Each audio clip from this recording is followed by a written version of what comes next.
जब कंप्यूटर ऐसे काम करते हैं जिनके लिए पहले मानव बुद्धि की ज़रूरत होती थी तो उसे हम आर्टिफिशियल इंटेलिजेंस कहते हैं। एआई के कई प्रकार हैं। हमारी सोशल मीडिया टाइमलाइन को तय करने वाली एल्गोरिदम से लेकर टेक्स्ट और इमेज जनरेट करने वाले प्रोग्राम्स तक, या फिर एक्सरे में कैंसर का पता लगाने वाला सॉफ्टवेयर। लेकिन एआई का इस्तेमाल इंटरनेट पर तेज़ी से गलत जानकारी फैलाने या निगरानी रखने के लिए किया जा सकता है, वो भी अविश्वसनीय स्तर पर। इसलिए बहुत से देश आर्टिफिशियल इंटेलिजेंस के नियम बनाने की सोच रहे हैं।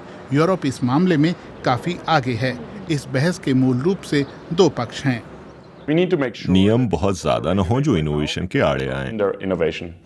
रास्मुस रॉथ ने जर्मन एआई एसोसिएशन के गठन में महत्वपूर्ण भूमिका निभाई है।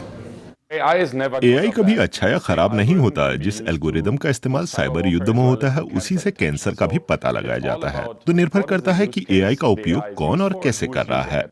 बहुत सारे इनोवेशन छोटे स्टार्टअप से आते हैं। नियम ज्यादा होंगे तो हमें कम इनोवेशन मिलेंगे।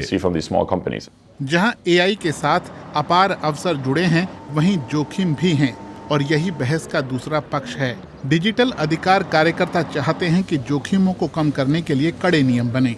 आर्टिफिशियल इंटेलिजेंस, मशीन लर्निंग और इस तरह की दूसरी जटिल एल्गोरिदम और डेटा सेट्स में भी मानवीय पूर्वाग्रह मिलते हैं।